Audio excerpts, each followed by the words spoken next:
तो गाइस हमने पिछले वाले एपिसोड में देखा था जो शिन होता है वो हॉस्पिटल से डिस्चार्ज हो जाता है। एंड फिर जो उसके साथ के दो दोस्त होते हैं वो हेल्प कर रहे होते हैं उसकी बाहर आने में। एंड तभी हम देखते हो जैसे ही बाहर आता है, बाहर बहुत ज़्यादा मीडिया की लाइन लगी होती है। एंड फिर वो जैसे ही बाहर आता है तभी मीडिया में से एक बंदा कहता है, हे क्या आप ठीक हो मीनू शिन, प्लीज़ हमें बताइए। और फिर हम देखते हैं तभी वहाँ पे एक और बंदा कहता है, काफ़ी ज़्यादा टचिंग स्टोरीज़ आई है जब अभी जो रीसेंट इंसिडेंट हुआ है उसके बारे में। बट ये चीज़ सच है क्या कि आपको ज़्यादा चोट लग गई थी जब जब आप अपने मैनेजर को प्रोटेक्ट करने की कोशिश कर रहे थे? हे प्लीज़ हमें कमेंट दीजिए। और हम तभी देखते हैं जो मीनू और उसके दोस्त होते हैं वो चुपचाप वहाँ से निकल रहे होते हैं। और फिर हम देखते हैं सामने मीनू वैन में आके अपनी बैठ रहा होता है।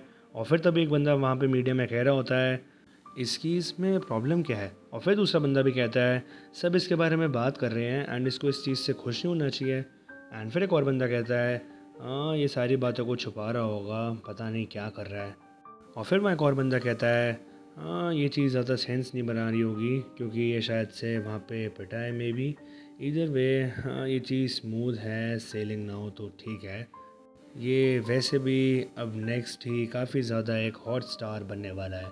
और फिर हम देखते हैं जो मीनू होता है उनको इन बातों से फ़र्क नहीं पड़ रहा होता कि उसकी तारीफ़ हो रही है। और फिर वो अपनी सीट पे काफ़ी गुस्से में बैठता है।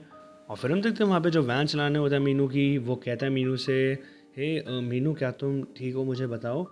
मैं बस सारी बातें जस्ट इन केस कह रहा हूँ, बट खुद से कुछ भी करने का बिल्कुल भी कोई भी डिसीजन मत लेना। जो सीईओ है वो चाहते हैं कि ये जो अपॉर्चुनिटी है वो उसको यूज़ कर सके ढंग से। मैं खुद जब स्कूल में था तो मैं भी काफ़ी ज़्यादा किड्स को बुली करता था। कुछ कुछ टाइमों में मुझे उनके बारे में चीज़ें पता लगती है, मुझे सुनने में आता है। बट जो एक लूज़र का रिवेंज होता है वो ज़्यादा टाइम तक ऐसे लास्ट नहीं करता। ये सारे के सारे कॉवर्ड्स बॉर्न होते हैं, यानी कि डरपोक। उसने ऐसे एक्ट आउट तो करा है कि उसे फ़र्क नहीं पड़ता और वो काफ़ी ज़्यादा करेज वाला है। बट पक्का अब वो अपने दुम दबा के यहाँ से भाग रहा होगा ताकि वो छुप सके। तुम्हें कोई भी टेंशन लेने की ज़रूरत नहीं है, तुम चिंता मत करो। और फिर हम देखते हैं वो ऐसे ही करते हुए मीनू के घर आ जाते हैं। और फिर हम देखते हैं वहाँ पे मीनू के घर का लॉक टूटा हुआ होता है। एंड फिर वो वहाँ पे घर के अंदर आते हैं एंड फिर एक बिल्ली कह रही होती है, मियाओ मियाओ। और फिर हम देखते हैं अंदर वहाँ पे और कोई नहीं, यूनसोंग लेटा होता है बहुत ही स्टाइल में। और हम देखते हैं वहाँ पे बिल्ली भी कूद रही होती है बड़े मज़े से। एंड फिर वहाँ पे जो मीनू होता है वो कहता है, क्या तुम क्या हो?" और फिर वो यूनसोंग कहता है, ओ तुम यहाँ पे आ गए हो, तुम्हारा घर काफ़ी ज़्यादा वैसे अच्छा है। कुछ लोगों को ऐसे मूव करना पड़ता है into the half underground rooms because उनके पास ऐसे फायर इंश्योरेंस नहीं होते हैं ना। मस्ट भी तुम काफ़ी ज़्यादा एक नाइस सेलिब्रिटी हो एंड तुमने काफ़ी ज़्यादा अदर सेलिब्रिटीज़ को भी डेट करा है, यहाँ सब मैंने देखा है। मैं तुमसे काफ़ी ज़्यादा जेलस हो रहा हूँ मीनू। और फिर हम देखते हैं बातें सुन के जो मीनू होता है उसको काफ़ी गुस्सा आ रहा होता है। और फिर हम देखते हैं वो बहुत ज़्यादा गुस्से में बैठा होता है। और फिर जो उसके पीछे ड्राइवर होता है वो कुछ चीज़ें निकाल रहा होता है अपने बैग से। और फिर जो वहाँ पे यूनसोंग होता है वो कंटिन्यू करते हुए कह रहा होता है, ओह ये जो सेलिब्रिटी होना ये काफ़ी ज़्यादा अच्छा नहीं है क्या, हाउ नाइस। अब मुझे समझ आई कि तुम पहले इतना ज़्यादा ऑब्सेस क्यों थे ये सब बनने में, हाँ। और फिर हम देखते हैं जो मीनू होता है अपने मन में सोच रहा होता है, ये बॉस्टर्ड। और फिर हम देखते हैं जो यूनसोंग होता है वो खड़ा हो जाता है और फिर वो मीनू के कंधे पे हाथ रखता है। और फिर वो कहता है, मीनू तुमने ऐसी शक्ल क्यों बनाई है?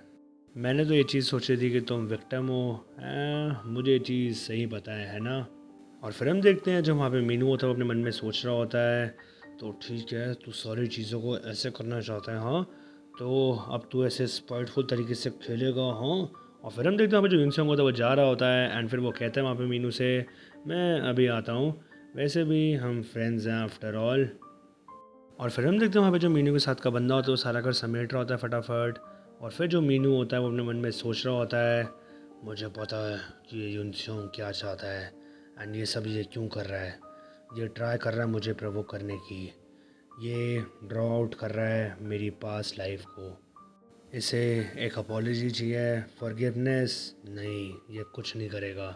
ये इन चीज़ों में किसी में भी इंटरेस्टेड नहीं है। और फिर हम देखते हैं एकदम से सीन शिफ्ट होता है पास्ट में जब वो स्कूल में होते हैं।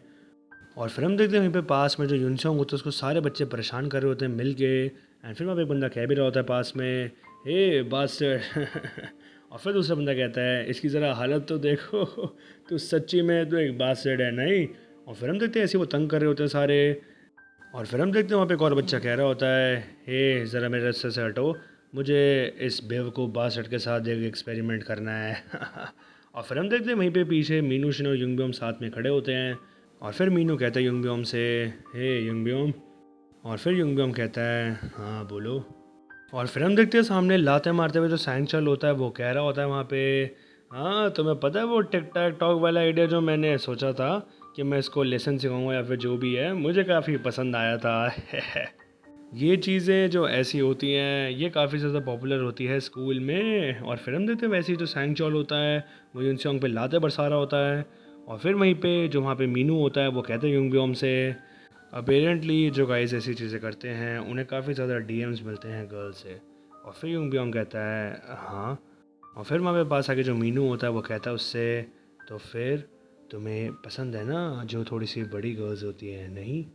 तुम क्या चाहते हो जानना कि कैसे थोड़ी ओल्डर गर्ल्स मिलती है? हाँ, सबसे पहले तुम्हें एक फैंसी कार चाहिए, देन तुम एक बुके ऑफ फ्लावर्स लाओ उसके लिए, एंड फिर हम देखते हैं ऐसी सारी बातें बता रहा होता है।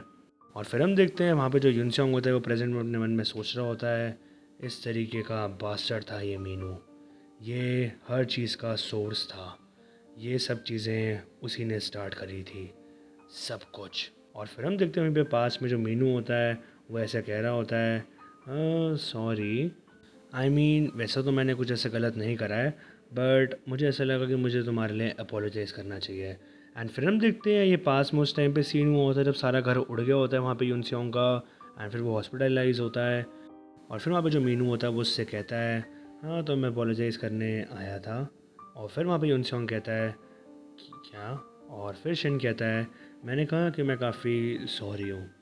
और फिर पास में जो मीनू शुन होता है वो अपने मन में सोच रहा होता है, एक अपोलॉजी, जो सबसे पहला स्टेप होता है कि आप सेलिब्रिटी बनो, वो ये होता है कि आप अपोलोजाइज़ करो। एंड मैंने वो कर लिया है, मैंने कोई चीज़ गलत नहीं करी है। और फिर हम देखते हैं जो यूनसोंग होता है वो सारी बातें सुन के रो रहा होता है पास में ही।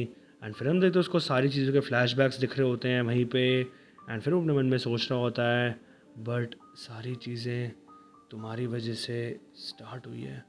और फिर हम देखते हैं वहीं पास में मीनू कहता है उससे, आई एम सॉरी, मैं तुम्हें ऐसे बचा नहीं पाया बुली होने से। और फिर जो इंसान होता है वो प्रेजेंट में अपने मन में सोच रहा होता है, बट तुम ही इंस्टिगेटर थे हर चीज़ के। और फिर वैसे ही रो रहा होता है। और तभी पास में मीनू से कहता है, तो ठीक है फिर अब अगली बार कभी ये मत कहना कि मैंने तुमसे सॉरी नहीं कहा। और फिर हम देखते हैं वो वहाँ से चला जाता है। और फिर जो प्रेजेंट में यूनसोंग होता है वो अपने मन में सोच रहा होता है, उसकी ये सारी बातें सुन के मेरे पास कोई शब्द नहीं थे। एंड जो मेरी मदर थी उन्होंने ये सारी चीज़ें देख ली, अगर उन्होंने ना ही देखी होती तो। और हम तभी देखते हैं अब सीन शिफ्ट होता है वापस प्रेजेंट में। और हम देखते हैं जो मीनू शिन होता है उसने किसी को कॉल मिलाया होता है। एंड फिर वो कह रहा होता है कॉल पे, हाँ ठीक है फिर गाइस हर चीज़ के लिए रेडी हो जाओ, मैंने तुम्हें अभी समझाया, हाँ ठीक है। और फिर वो सामने से बात सुनता भी है। एंड फिर वो कहता है, नहीं हमें थोड़े से गाइस तो चाहिए होंगे, मतलब कपल ऑफ गाइस मुझे चाहिए। और फिर वो सुनता है वापस बात और वो कहता है, हाँ मुझे नहीं पता, बट उसने कहीं ना कहीं से तो फ़ाइट करना सीखा ही है। एंड फिर हम देखते हैं जो कॉल में सामने होता है वो कहता है, तो मैं थोड़े से लोग चाहिए, हाँ जस्ट तुम मुझे ये बताओ कि कितने चाहिए, जितने मेरे पास हैं क्या वो इनफ है। और फिर हम देखते हैं जो मीनू शिन होता है वो किसी खतरनाक बंदे से बात कर रहा होता है कॉल पे। और हम देखते हैं उसके आसपास बहुत सारी बाइकें खड़ी होती हैं, बंदे खड़े होते हैं। एंड फिर हम देखते हैं वो होती है बाइकर गैंग विक्टोरो, एंड मोटो होता है फिडेलिटी। और फिर हम देखते हैं वो ऐसी कॉल पे बात कर रहा होता है। और फिर वो मीनू से कहता है, तुम ऐसे चिंता मत करो प्रिटी लिटिल हेड, तुम्हें क्या लगता है कि वो हम सबको निपटा देगा, बट तुम्हें एक चीज़ पता है, तुम हर टाइम जब उसी टाइम कॉल करते हो जब तुम्हें किसी की ज़रूरत होती है। अब तुम इतने फेमस हो गए हो तो। और हम तभी देखते तभी वहाँ मीनू कहता है, हम इस बारे में थोड़ा बाद में बात करेंगे, एनीवेज सबको बता दो कि तुम्हारा जो टारगेट है वो कौन है। एंड जब सारी चीज़ें ख़त्म हो जाएगी तब तुम कांटेक्ट करना मिस्टर ली से, मुझसे मत करना, ठीक है। और फिर हम देखते हैं वहीं पे जो बाइकर गैंग का बॉस होता है वो फ़ोन काटता है। एंड फिर वो कहता है, हाँ तो ठीक है फिर, मैंने फ़ोन स्पीकर पे कर रखा था, तुम सब ने सुन लिया है ना। और फिर उसके साथ के बंदे सारे कहते हैं, यस सर।